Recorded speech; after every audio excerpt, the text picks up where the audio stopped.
My twist on the viral party rib is one like you've never seen before for 3 reasons. 1, we're gonna use beef back ribs. 2, we're gonna use direct heat on the Lone Star Santa Maria. And 3, I'm gonna walk you through a simple but hugely effective way to combine sweet and savory ingredients to turn out an absolute crowd pleaser. Let me fill you in on all the details.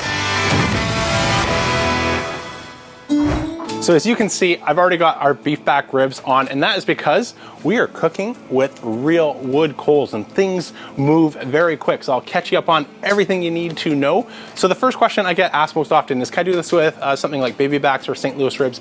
Absolutely. Party ribs work incredibly well with all sorts of ribs, but I think once you try the beef back rib variety, you're absolutely gonna be hooked. And I found a side benefit is that they tend to last, or hold, I should say, a little bit better in a party situation where your guests are sort of having a good time and not necessarily thinking about eating the ribs immediately after they come off the grill. And I found with pork ribs versus beef back ribs that the beef back variety tends to stick together, hold its composure, flavor, and juiciness a little bit longer than the pork ribs do, which is why that is my first choice for today's recipe. So I've already fired up my Lone Star Santa Maria, and a year later, yes, absolutely still loving it, but there is a caveat here. If I could travel back in time, I do wish that I opted for the stainless steel grates. As before I could even start recording today's cook, I had some maintenance to do on my carbon steel grill grates. So to do that, I added a little charcoal, scraped off the rust, and re-seasoned them so that way they're ready to go for today's cook. Absolutely not a massive deal breaker, but it does add an hour or so before every cook. And in hindsight, that is something that I wished I did differently. But after that, all sins are forgiven because the flavor that comes off of this thing is insane. Speaking of insane flavors, the 3 layers that I'm gonna go for is starting with a savory layer. So this is gonna be something that we accomplish with our dry rub. So I'm gonna use some fresh cracked pepper using my pepper cannon, a couple tablespoons on the bottom, the top of the ribs. Then I'm gonna hit them with some diamond crystal kosher salt and go for some other savory flavors like onion and garlic powder. The sweet component is gonna come from the Bar-A-BBQ rib glaze, which is going to be our next order of business. I'll take you over to the kitchen, show you how to make that. And last is going to be some kick and heat, which I'm going to use with a different finishing glaze found in the competition barbecue world, using some Texas Pepper Co. Rib candy that I'm going to put a finishing glaze with a little bit of kick on these beef back ribs. Now you're all caught up on the game plan. Let me show you how we're going to make the Bar-A-BBQ rib glaze.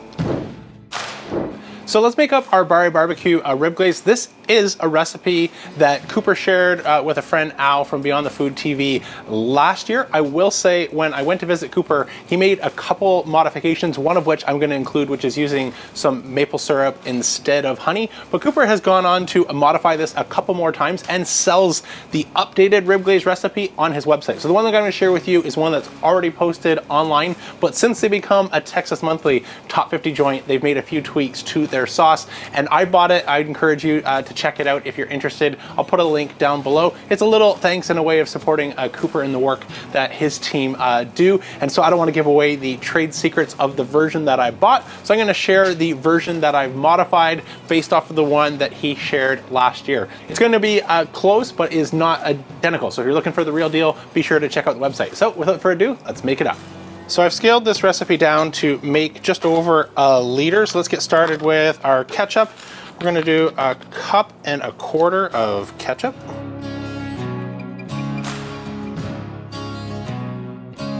Third cup brown sugar. Third cup white sugar. 2/3 cup honey or maple syrup, which is one of the additions that I suggested to Cooper, and he tried and actually included it on his video of pork belly burnt ends on his channel. It's really good. Also mixes a little bit easier than honey. Apple cider vinegar. Another 1/3 cup, but of white vinegar. 1/3 cup of water. 1/3 cup of wash your sister sauce, as they called it in Texas. 2 teaspoons black pepper. I've already cracked some up with my pepper cannon. 2 teaspoons of cumin.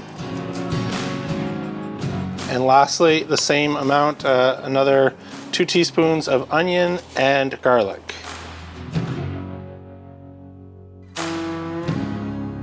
Mix that up. we're ready.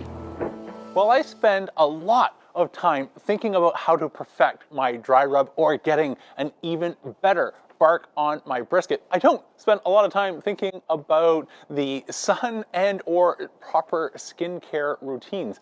But if there's something that I notice doing YouTube videos, going back in my library particularly, it's when I've enjoyed a little bit too much brisket or when I can see the effects of aging happening on clips I didn't think I recorded all that long ago. So until there's smoking wood logs invented with SPF protection built in, I've partnered with Geologie to try a little bit harder to slow down the speed at which I'm racing towards granddad mode.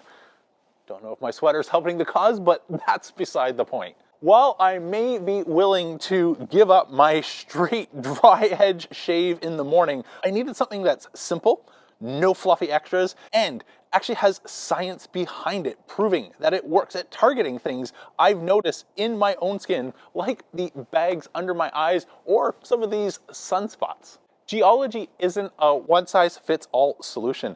I took the quiz on the website, which created a personalized routine for me. There are over 10,000 5-star reviews and 38 awards that gave me the confidence to start a new personalized routine tailored to my specific needs.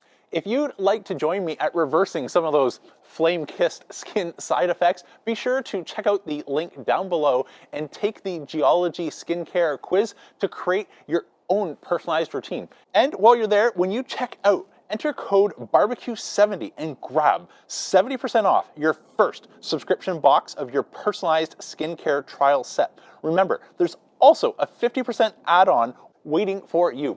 Thanks Geologie for partnering with me and sponsoring today's video. Now, back to the action. We'll start adding some layers, add on some of this as a mop sauce. Our ribs right now, if we were to probe them, they'd be just past a medium well done. So we've still got a little ways to go, but I'm gonna let this tack up, start building some of our sweet on top of our savory that we already have on these ribs. And after that tacks up a few minutes, I'll flip them, do the same thing to the top. And our next stage is once that has fully tacked up on both top and bottom, will be to get these into some aluminum foil, a little bit more of our glaze, along with some clarified butter.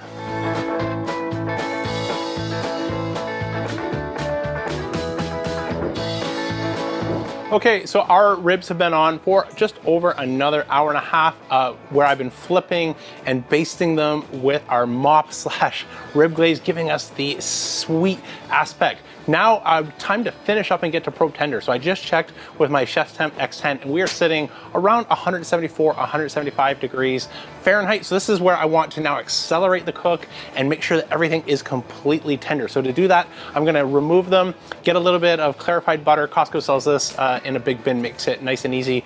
So add some melted ghee along with our ribs, wrap them nice and tight, and I'm gonna put them back on the Santa Maria. Add some of these coals that are nearly ready for game time.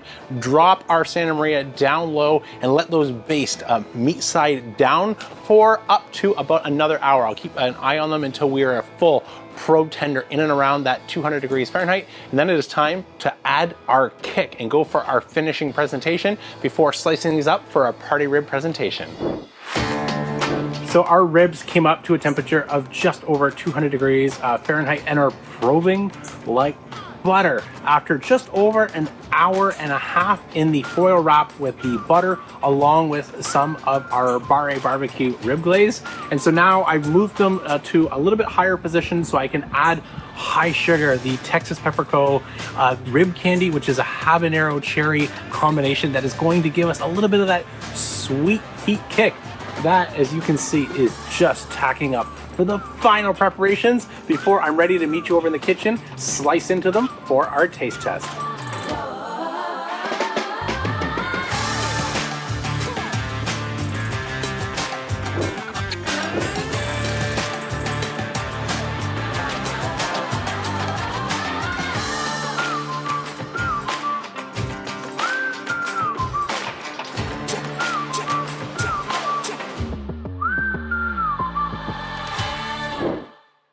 Well, it's getting a little late in the day, so hopefully my smartphone camera is picking up the smoke ring and the rendered juices galore on these party ribs. Speaking of party, I've taken the rest to our friends and family that are anxiously awaiting to dive in for the party that we're hosting, but not before setting one aside for our taste test. Let's dive in.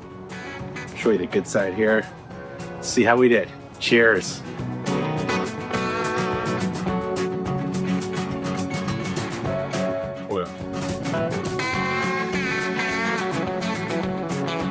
Wow, I'm trying to clean up and make sense of what's going on here.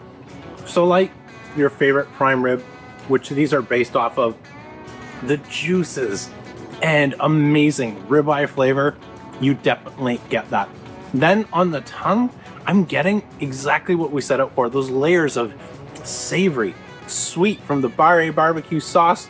Maybe let it sit a little too long, too low. I got a few spots of some burning and char, but outside of those spots, and two ribs that were really impacted by that, what I'm getting is our live fire flavor. And then there's that kick right at the end from that cherry habanero rib glaze sauce.